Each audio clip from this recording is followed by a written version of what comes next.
Les armées parachutées à Arnhem sont encore présentes à bien des mémoires. On le vit également en Russie, au Japon, en Corée et enfin en Indochine, où sa carrière à 40 ans s'achève tragiquement.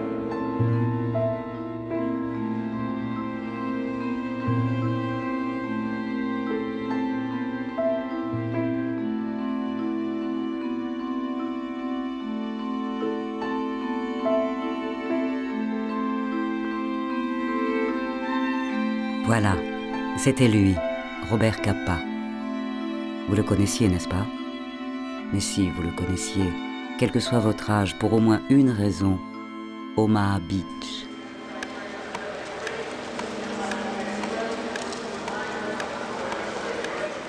Le 5 juin 1944, en Angleterre, avant de s'embarquer sur un navire de transport de troupes, il a, lui aussi, comme tous les soldats qui partent à la guerre, écrit à sa famille une lettre d'adieu et l'a dissimulée dans la poche de sa chemise.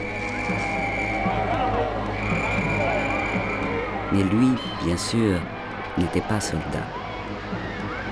C'est même pour cela qu'à la différence de ces milliers d'anonymes qu'il photographia tout au long des années, vous connaissiez Robert Capa.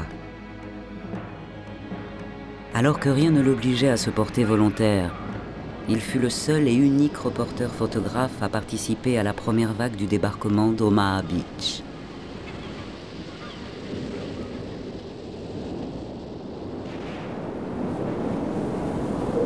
Il se fit affecter au 2e bataillon du 116e régiment d'infanterie parce qu'à l'heure où celui-ci devait atteindre les côtes normandes, à 6h30 précise, il était sûr d'une chose, qu'il aurait assez de lumière pour y prendre ses photos. Et même si vous n'avez jamais vu les photos que Robert Capa prit ce jour-là, vous saviez qu'elles existent. Vous saviez que quelqu'un avait été assez fou pour se glisser ses appareils photos bien protégés de l'eau par un petit sac en toile cirée étanche au premier rang de cette armada. Almighty God, we commend to thy overruling providence the men and women of our forces by sea, by land and in the air, beseeching thee to take into thine own hands both them and the cause they serve. Be thou their strength when they are set in the midst of so many and great dangers, and grant that whether by life or by death, they may win for the whole world the fruits of their sacrifice, and a just peace. Ne croyez pas qu'il ne connaissait pas la peur. Au contraire. Plus d'une fois, elle le fera trembler de la tête aux pieds, lui déformant le visage, lui tordant l'estomac.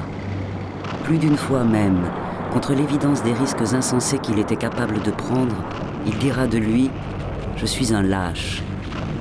Mais jamais la peur ne sera plus forte que son désir de danser avec la mort. Suicidaire, Capa? Non, il aimait trop la vie, les femmes, le jeu, l'alcool. Mais il ne pouvait en jouir qu'en s'approchant le plus près possible du danger. Retenez bien ces 4 mots. Le plus près possible.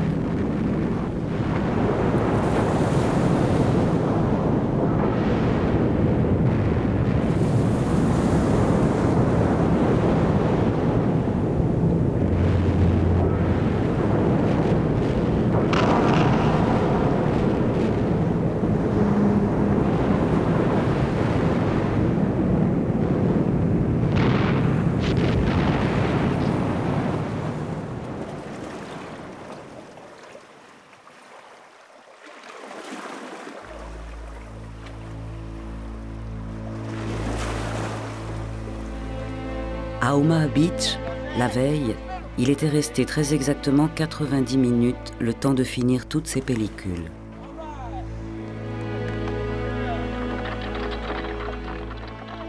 Sur l'ensemble des photos prises par Capa au péril de sa vie, 11 seulement seront sauvées.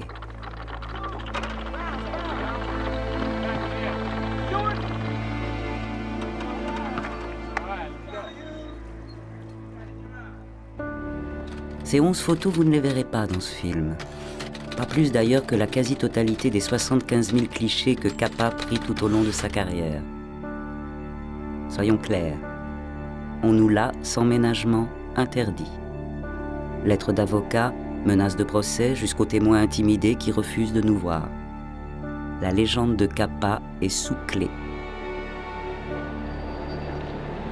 Dès la mort de Capa, son frère Cornel fut obsédé par la protection de l'œuvre qu'il recevait en héritage. Et alors même que cette œuvre avait été tout entière tournée vers le visible, il décida de la dérober au regard et d'en verrouiller strictement l'accès. Capa devint l'objet d'un clan, Magnum, et du plus impitoyable des copyrights. Mais de quoi exactement fallait-il écarter les curieux? Tout part de cette photo d'un homme qui meurt en Espagne pendant la première des 5 guerres de Capa.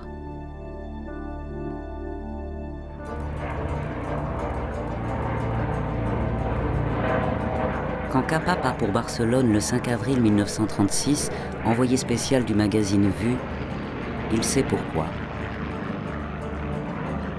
Comme l'écrit la journaliste Martha Gellhorn, l'Espagne était alors l'endroit du monde où les hommes libres pouvaient lutter contre Hitler et ses imitateurs. Après avoir été brièvement tenté par le journalisme, Capa s'était tourné vers la photographie par hasard. Car il n'y avait aucune prédisposition, pas la moindre vocation chez celui qui allait pourtant devenir l'un des plus grands photographes du XXe siècle. Cette femme y est pour beaucoup. Elle, vraisemblablement, vous ignoriez tout de son existence. Et pourtant, s'il y a dans la vie de Robert Capa un nom qu'il faut citer, c'est celui de Gerda Taro. En 1933, au moment où Hitler prend le pouvoir, elle est membre du Parti communiste allemand et doit s'exiler pour ne pas finir dans un camp. Capa n'aimera jamais une autre femme comme il aimera Gerda. Il lui apprendra à manier un Leica, il développera ses premières photos, mais c'est elle qui l'appellera le patron, sachant l'emprise qu'elle exerçait sur lui.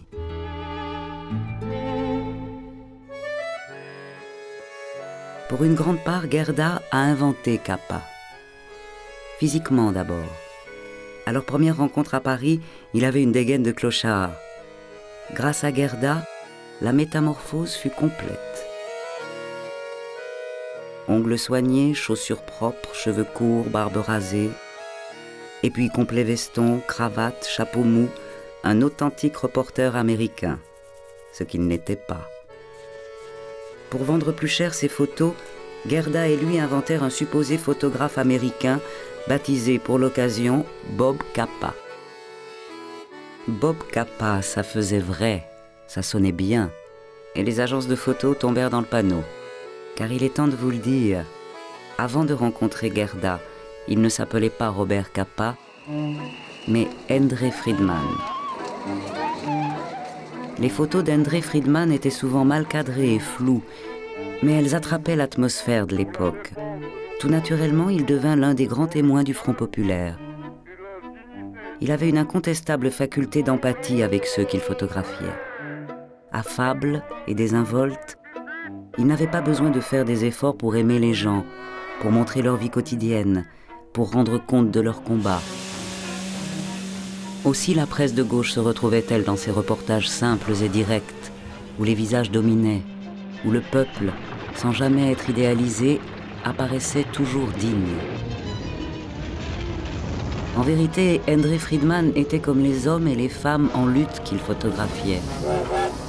Pas un héros de légende, juste un type bien, qui essayait d'être du bon côté de la barricade, sans se raconter trop de boniments sur lui-même. Le jour où Capa entra dans sa vie, tout devint plus compliqué. Endre Friedman finit par se faire avoir. Et lui, l'immigré hongrois, le juif apatride, le gauchiste de Berlin, le frère jumeau de ces républicains espagnols qui soulevaient dans son cœur des torrents d'émotions, se mit en tête de ressembler à cet Américain fictif qui n'était que son ombre portée. Un bourgeois respectable. Était-ce vraiment ce qu'il voulait devenir? Oui et non à la fois. Non bien plus que oui, Mais oui, quand même. Et c'est peut-être cela dont la très influente agence Magnum, vestale d'une histoire qui lui échappe, ne veut rien savoir.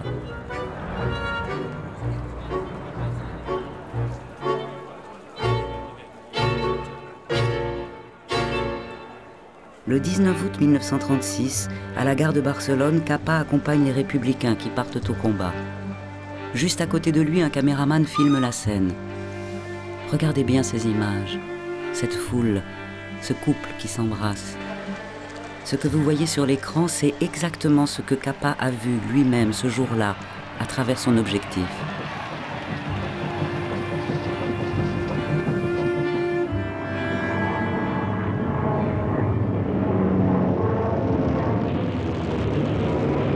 À Cerro Muriano, ce fut pour Capa le baptême du feu.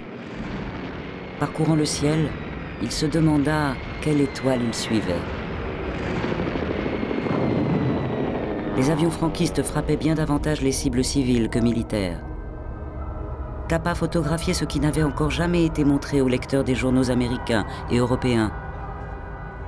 Les désolations de la guerre, l'horreur dans sa crudité sanglante. Les enfants martyrs qu'il rencontrait sur les routes lui rappelaient sa propre enfance, qu'il avait passée à traîner dans les rues de Budapest avec une bande de gamins qui vivaient d'expédients.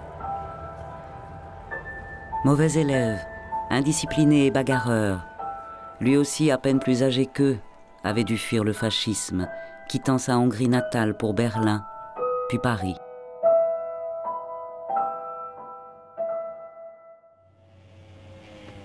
Aviación! Aviación! Aviación!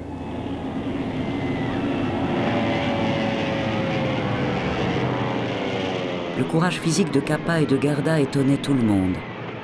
Ils ne s'abritaient pas quand l'ennemi faisait feu et continuaient à photographier comme si de rien n'était, pendant que les soldats, autour d'eux, se faisaient foutre.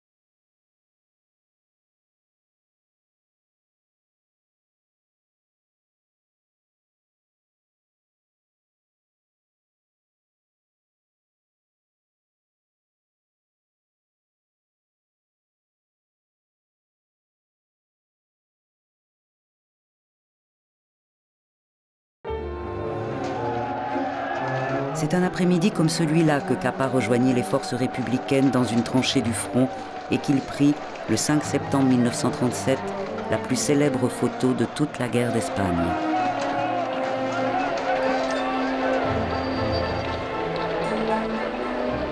Il envoya la pellicule à Paris, parmi d'autres rouleaux, sans signaler l'importance de ces clichés.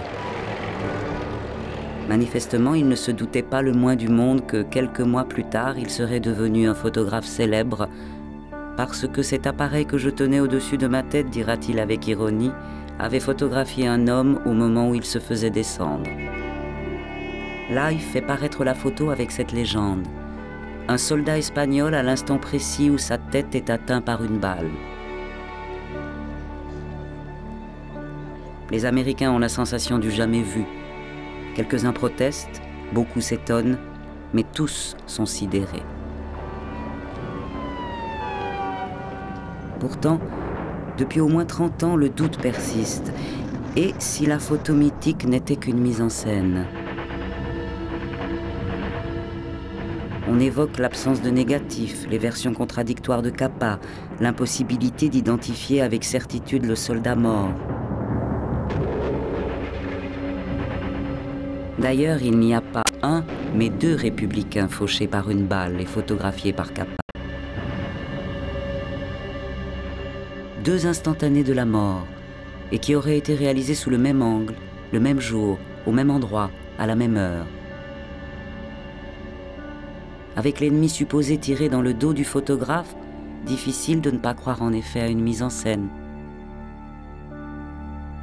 Quand on superpose les deux photos, en remplaçant simplement le premier soldat par le second, on s'aperçoit que le chaume du sol est resté bien droit, que le ciel est le même, au nuage près, et que le premier mort, disparaissant dans les coulisses, a comme laissé sa place sur scène à un second acteur, jouant le même rôle.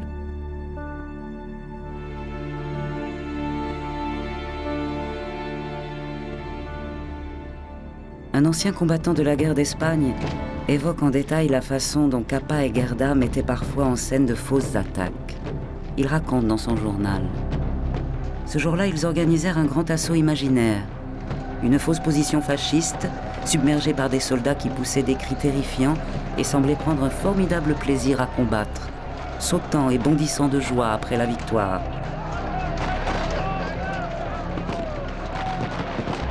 Capa était très fier du résultat.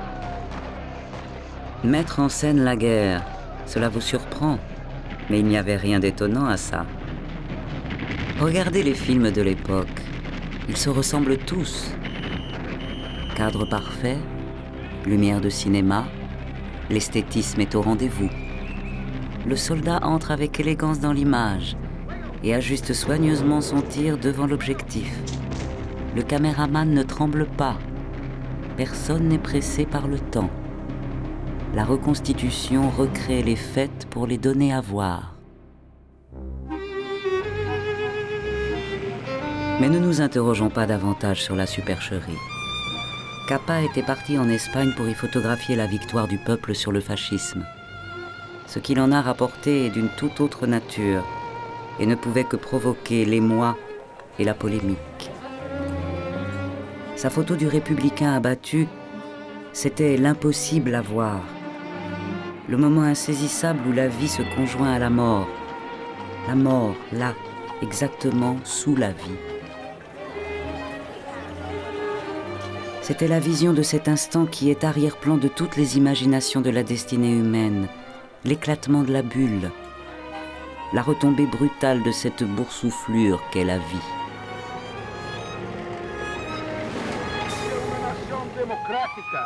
Vraie ou fausse, la photo de Capa est celle dont rêvent sans se l'avouer tous les photographes de guerre. Le réel sans phare, la mort nue. Les Espagnols n'ont pas tort quand ils la considèrent comme une icône universelle, semblable à Guernica de Picasso.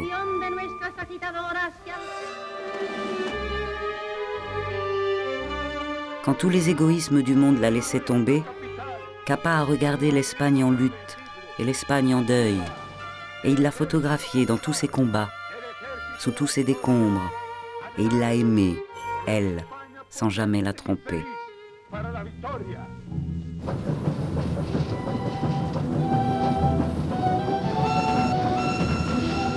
Le 27 juillet 1937, Capa, qui était provisoirement retourné à Paris, apprend la mort de Gerda, écrasée en Espagne par un char.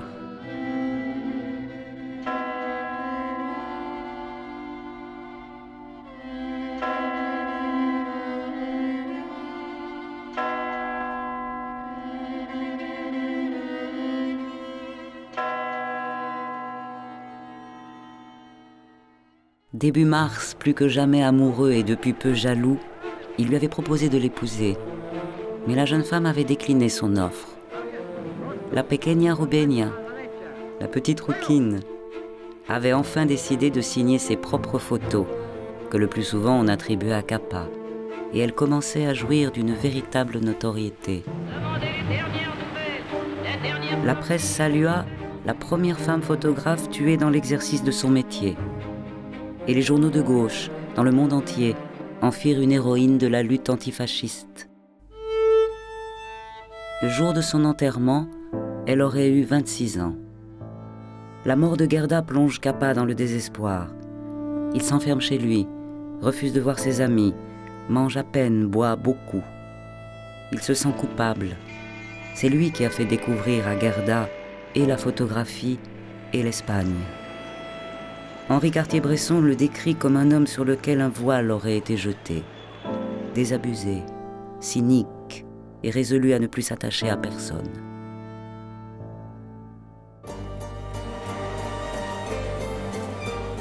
Mais Capa repart à la guerre. En Espagne, puis en Chine, où il arrive en février 1938, après avoir accepté le projet d'un reportage photo sur l'agression japonaise, couplé à un documentaire que doit réaliser Joris Ivens.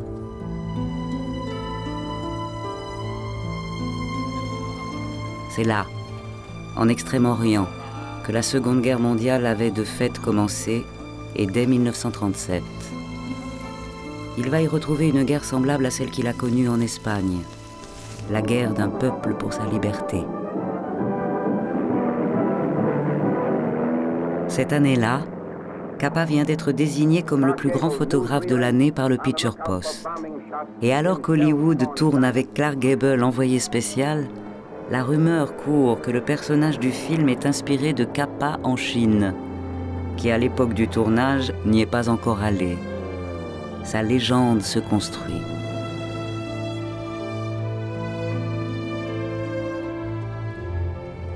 Même angoisse qu'à Madrid ou à Tolède, mêmes avions, mêmes regards inquiets tournés vers le ciel, même mères, mêmes enfants.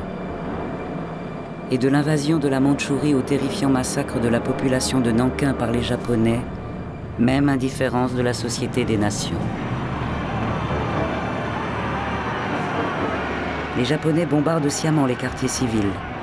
Et Capa sait d'expérience qu'après ces courses éperdues dans les rues, qu'après ces bousculades et ces cris, viendra le temps des cendres et des cadavres.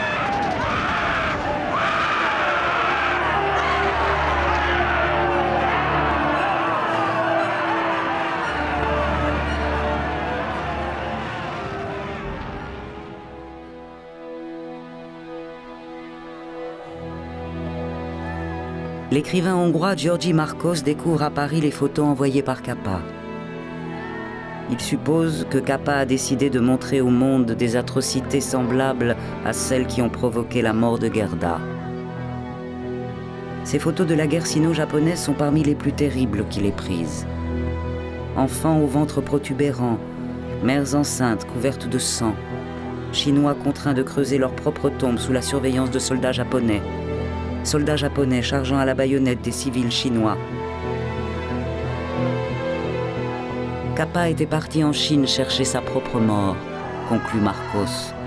Mais pour l'instant, en tout cas, il a échoué.